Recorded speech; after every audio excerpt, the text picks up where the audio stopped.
अक्लमंद भैंस। एक बार दो भैंसें तालाब पर पानी पीने आती हैं। सुनो, क्या तुम्हें पता है इस इलाके में एक खूंखार शेर भी रहता है? क्या? शेर? सच में शेर? हाँ, शेर। अगर वो यहाँ आ गया तो हम दोनों तो बेमौत मारे जाएंगे। मुझे तो बहुत डर लग रहा है। चलो यहाँ से चलते हैं, जल्दी करो। वो दोनों भैंसें अभी बातें ही कर रही थीं कि अचानक शेर की आवाज आती है। अरे यार, भागो यहाँ से, शेर आ रहा है। भागो, जल्दी भागो। फिर दोनों भैंसें जोर की दौड़ लगाती हैं और शेर भी उनके पीछे होता है। वो दोनों भैंसें जंगल में घुस जाती हैं और एक घने दरख्त के पीछे छुप जाती हैं। यार, आज तो हम नहीं बचेंगे। हाँ, लगता तो ऐसा ही है, लेकिन जान बचाने के लिए कुछ तरकीब तो सोचनी पड़ेगी। मेरा तो कलेजा फट रहा है, तरकीब क्या खाक सोचूं? अरे बेअक्ल भैंस, मुझे ही सोचने दो कुछ। फिर वो कुछ देर तक सोचती है और उधर शेर उनको ढूंढ रहा होता है। कहाँ हो डरपोक भैंसों? आज तुम लोग मुझसे नहीं बच पाओगी। मैं तुमको ढूंढ ही लूंगा। मैं जंगल का बादशाह हूँ। मुझसे कोई जानवर नहीं बच सकता। इतने में अक्लमंद भैंस को एक तरकीब सूझती है। सुनो, मैं अपनी आवाज़ को तब्दील कर सकती हूँ और इस तरह शेर को गुमराह करके हम यहाँ से भाग जाएंगे। अच्छा, तो फिर मैं भी कोशिश करती हूँ। तो ठीक है, जो मैं कहती हूँ वही करना। फिर वो अक्लमंद भैंस तोते की पतली आवाज निकालकर बोलती है। सुनो मेरी प्यारी मीना, आज मैंने दो हट्टी कट्टी डरपोक भैंसें देखी जो बहुत तेजी से भाग रही थी। अच्छा मेरे प्यारे मिट्ठू, क्या हुआ फिर मैं बहुत हंसा कि इतना बड़ा जानवर और इतना डरपोक। अच्छा मेरे प्यारे मिट्ठू, क्या वो यही है अब भी जंगल में? मैं भी उन्हें देखना चाहती हूँ। नहीं मीना, वो तो पाँव सर पर रख के भाग रही थी। शायद जंगल का बादशाह शेर उनके पीछे था। इतने में शेर जोर से दहाड़ता है और वो भैंसें थर थर कांपने लगती हैं। फिर कहाँ पे होंगी अभी वो मोटी भैंसें? अरे वो तो कब की अपने घर पहुँच गई। मैंने उनका पीछा भी किया था। हा हा हा हा हा। शेर ये सारी बातें सुन रहा था और वो बोलता है। अरे आज तो शिकार हाथ से निकल गया। अब कोई और शिकार ढूंढना पड़ेगा। चलो, कोई बात नहीं, कल इनको नहीं छोड़ूंगा। फिर वो शेर वहाँ से चला जाता है। वहाँ वो भैंसें सुख की सांस लेती हैं और आहिस्ता से दूसरी तरफ से निकलकर भाग जाती हैं। बेरोजगार दोस्त। जावेद यार, आज तू गया था ना नौकरी के लिए इंटरव्यू देने? हाँ, गया तो था, लेकिन क्या? लेकिन उन्होंने धक्के मारकर निकाल दिया मुझे कि एक तो मेरी इंटर में 45% है और इतनी बड़ी कंपनी में इंटरव्यू देने के लिए आया हूँ। मैंने उनसे बहस की कि मुझे काम अच्छे तरीके से आता है, लेकिन वो नहीं माने। अरे भाई, कोई जॉब तो हमारे नसीब में नहीं। आज मार्केट जाते हैं और वहाँ पर किसी ठेले वाले के साथ काम करने की मिन्नती करते हैं। अब तो यही करना पड़ेगा। शाम होती है तो अख्तर और जावेद घर से निकल पड़ते हैं और चलते चलते एक बर्गर वाले के ठेले पर पहुंच जाते हैं। अंकल जी, आप अकेले काम करके बहुत थकते होंगे। हम दोनों भी बेरोजगार हैं। अगर कोई छोटा मोटा काम भी हो तो हम कर लेंगे। अरे भाई, मेरी दिन में बचत ही इतनी होती है कि मुश्किल से अपने बच्चों का पेट भर लूं। अगर वो भी मैं तुम्हें दे दूं तो मैं तो सड़क पर आ जाऊंगा। जाओ कोई और काम ढूंढ लो। फिर वो दोनों वहाँ से चले जाते हैं। लगता है बेरोजगारी हमारे नसीब में लिखी हुई है, जहाँ जाओ वापस भेज देते हैं। घबराओ नहीं मेरे दोस्त, एक दिन हमारा नसीब भी ज़रूर खुलेगा। चलते चलते रास्ते में वो एक गाड़ी देखते हैं जिसके आगे एक आदमी बेहोश पड़ा हुआ था। वो दोनों गाड़ी को छूते तक नहीं और उस आदमी को एक कुर्सी पर बिठा देते हैं और उसे पानी पिलाते हैं।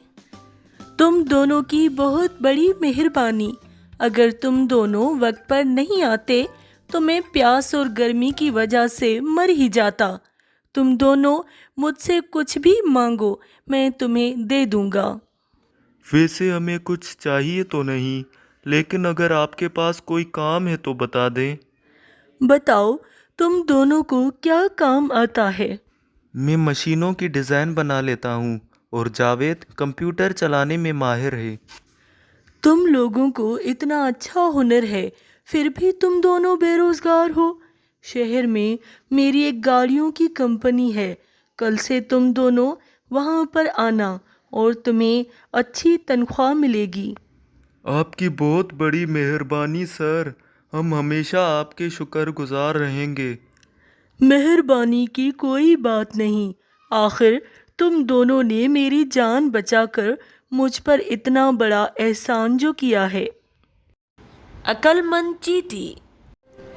गर्मियों के दिन होते हैं। गांव की सारी चींटियां अपने लिए खाना इकट्ठा करती हैं ताकि सर्दियों में उनको कोई परेशानी ना हो। टिमटिम चींटी भी अपनी बेटियों के साथ मिलकर कड़ी मेहनत करके अच्छा खासा खाना जमा कर लेती है।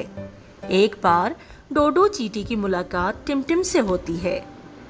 टिमटिम बेन, तुम्हारी बेटियां कितनी मेहनती हैं। पूरा दिन खाना जमा करती रहती हैं, कुछ वक्त आराम क्यों नहीं करती? अगर आज ये मेहनत करती हैं डोडो बहन, तो सर्दियों में इनको बिल्कुल भी परेशानी नहीं होगी और सुकून से बैठकर खाएंगी। उनके पड़ोस में एक और चींटी भी रहती थी जिसका नाम कमला था। कमला चींटी सारा दिन नाचने और गाने में गुजारती थी। चींटी लड़ी बदो बदी, खाना मिले कदी कदी, सर्दियों दी किसने वे की, मदन ये अजदा अजदा, हाय हाय होए होए, हाय हाय होए होए। और जब भूख लगती थी तो बाहर जाकर खा पी कर वापस आती थी। एक बार टिमटिम चींटी कमला के घर आती है। कमला, अगर तुम आज सुस्ती करोगी तो सर्दियों में तुम्हें बहुत मुश्किल हो सकती है और कोई तुम्हारी मदद भी नहीं करेगा, इसलिए तुम्हें आज से ही मेहनत करनी चाहिए। छोड़ो बहन, अभी जो दिन आया ही नहीं उसके लिए इतना क्यों सोचना। मेरा मन जो कहेगा मैं वही करूँगी। मेरा काम था तुम्हें समझाना, बाकी तुम्हारी जो मर्जी। ये कहकर टिमटिम वहां से चली जाती है और अपने काम पर चली जाती है। दिन गुजरते जाते हैं और मौसमें बदलती जाती हैं।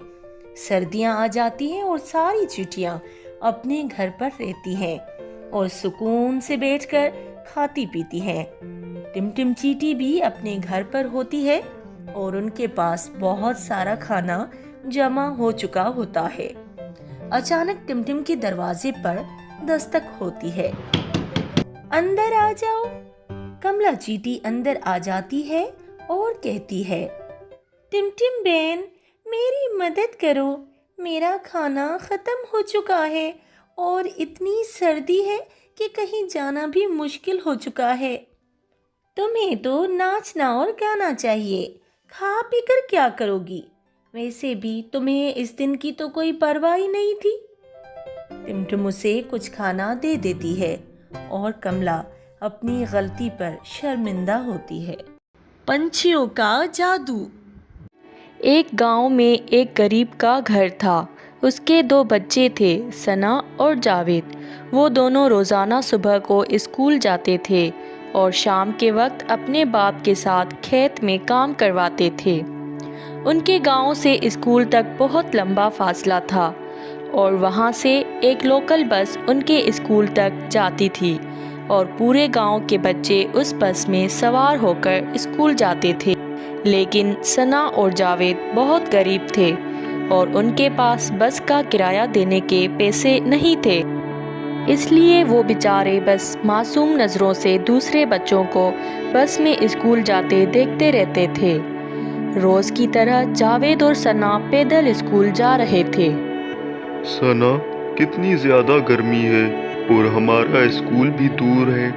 ہم بھی بس میں اسکول جاتے تو بہت اچھا تھا۔ ہاں یہ تو ہے، لیکن ہمارے پاس تو کرائے کے پیسے بھی نہیں ہیں۔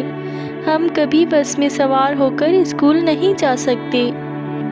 وہ دونوں بچے باتیں کرتے ہوئے چلتے رہتے ہیں اور راستے میں ایک جگہ ایک آدمی 2 پنچھی بیچ رہا ہوتا ہے۔ رکو جاوید، ذرا یہ پنچھی تو دیکھو، کتنے پیارے ہیں، کاش یہ ہمارے پاس ہوتے۔ بچوں، تم یہ پنچھی خرید لو، بہت پیارے ہیں، تم لوگوں کو بہت کام آئیں گے۔ انکل، ہمارے پاس تو اتنے پیسے نہیں ہیں۔ بیٹا، کیا تم ان پنچھیوں کا دھیان رکھ پاؤ گے؟ اور ان کو قید نہیں کرنا، ان کو گھر کے درخت پہ بٹھا دینا۔ ہاں جی ضرور انکل، اگر ہمارے پاس یہ پرندے ہوتے تو ہم ضرور ایسا ہی کرتے۔ اچھا، تم لوگ مجھے بہت نیک اور ایماندار بچے لگتے ہو۔ میں تم لوگوں کو یہ پرندے دے دیتا ہوں، بس میں گھر جانا چاہتا ہوں۔ ویسے بھی بہت گرمی ہے، میں یہاں اب گاہک کے انتظار میں مزید نہیں بیٹھ سکتا۔ کیا سچ میں آپ مفت میں ہمیں اتنے پیارے پرندے دے رہے ہیں؟ ہاں بیٹا، تم انہیں لے جاؤ۔ پھر ثنا اور جاوید پرندوں کا پنجرا اٹھا کر گھر لے آتے ہیں اور بہت خوش ہو جاتے ہیں، جیسے انہیں کوئی بہت بڑا خزانہ مل گیا ہو۔ وہ گھر پہنچتے ہی پرندوں کو پنجرے سے نکال کر درخت پر بٹھا دیتے ہیں اور ان سے باتیں کرتے ہیں۔ اے پیارے پرندوں، تم ہمیں چھوڑ کر کبھی نہیں جانا، ہم تمہیں دانا پانی دیں گے اور تمہارا بہت خیال رکھیں گے۔ اس طرح شام ہو جاتی ہے اور بچے تھوڑا سا کھیلنے جاتے ہیں، پھر رات کو سو جاتے ہیں۔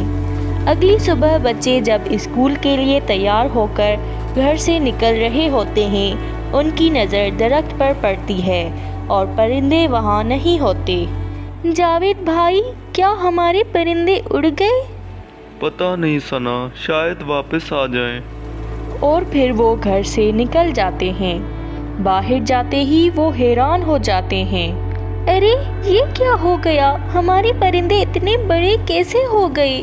وہ پرندے بہت بڑے ہو چکے تھے اور اپنے پر پھیلائے اڑنے کے لیے تیار کھڑے تھے۔